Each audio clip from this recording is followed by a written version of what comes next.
سلام، به کانال ما خوش اومدین. توی این ویدیو میخوام طرز تهیه یه دسر شکلاتی خوشمزه و بسیار ساده و سریع رو بهتون یاد بدم. تا آخر ویدیو همراه من باشید.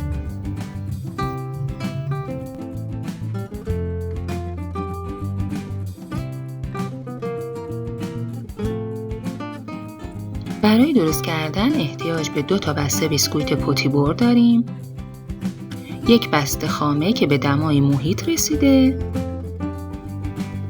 و 200 گرم شکلات.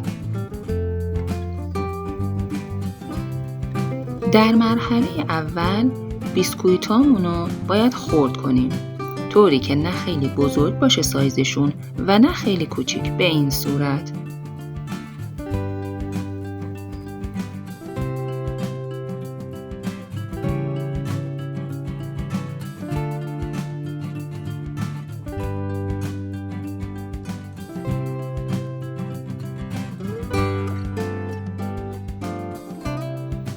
وقتی بیسکویت ها رو کامل خرد کردیم، الان نوبت شکلاتمونه. شکلات رو به صورت بنماری روی بخار آب کتری آب میکنیم و بعد با خامه‌ای که به دمای محیط رسیده مخلوط میکنیم و هم میزنیم تا کاملا با همدیگه ادغام بشن و مخلوط بشن.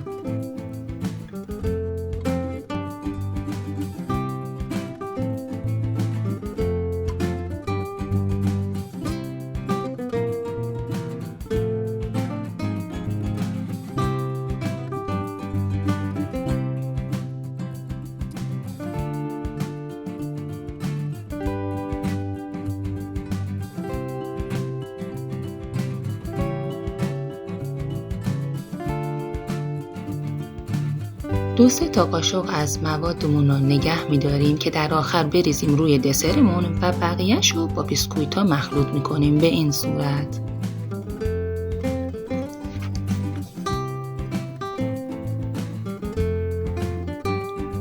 موادمون رو حسابی با بیسکویت‌ها مخلوط می‌کنیم و هم می‌زنیم. اگر تا اینجای ویدیو رو دوست داشتید لایک کنید و کانالمون رو سابسکرایب کنید.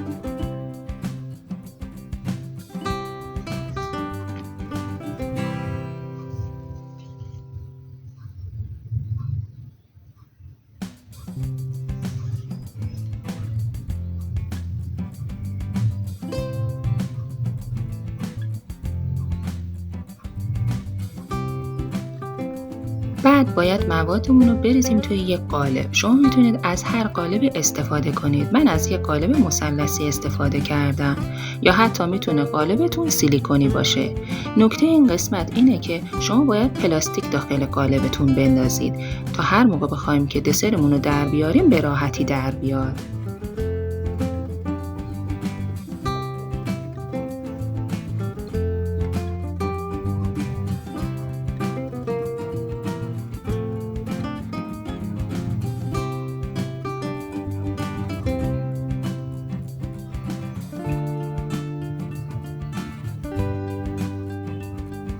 موادمون رو داخل قالب می‌ریزیم و با قاشق فشار میدیم تا مواد کاملا منسجم بشن.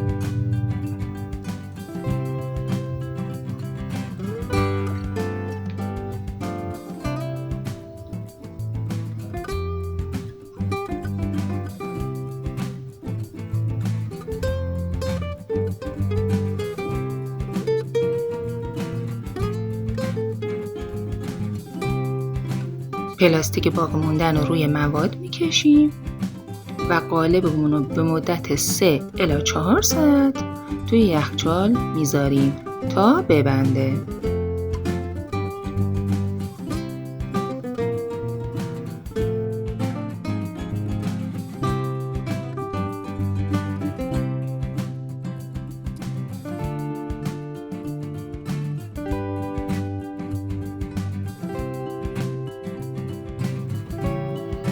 خب من دسرمون رو از یخچال بیرون آوردم و اونو برمیگردونم و پلاستیکش رو برمیدارم.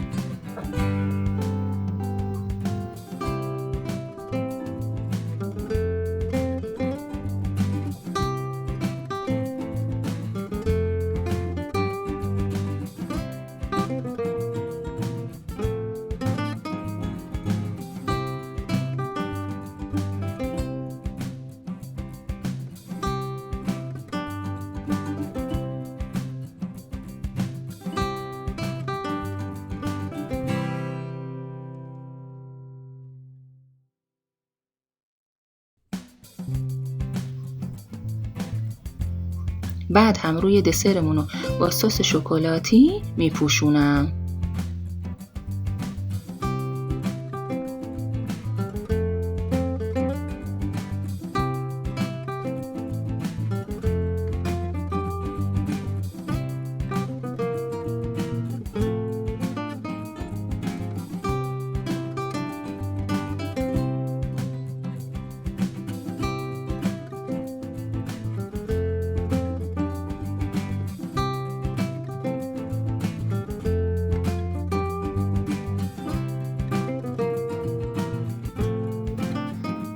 برای تزیینش من از دراژه استفاده کردم. شما میتونید از هر چیزی که دوست داشتین استفاده کنید. اسمارتیز، پودر پسته یا نارگیل.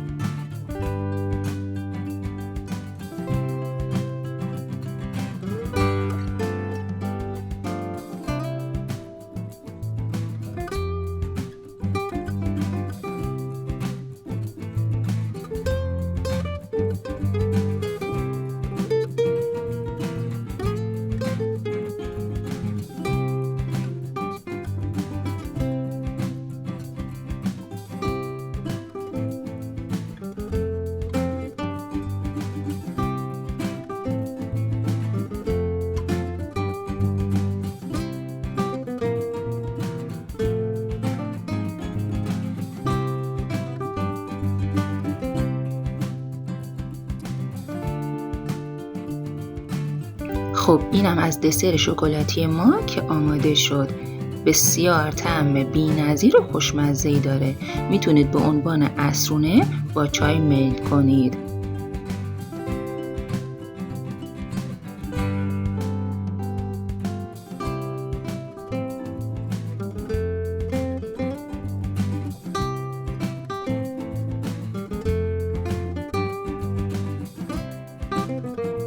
اگر از این دسر لذت بردید ویدیو ما رو لایک کنید و برای دیدن آموزش‌های بیشتر کانالمون رو سابسکرایب کنید.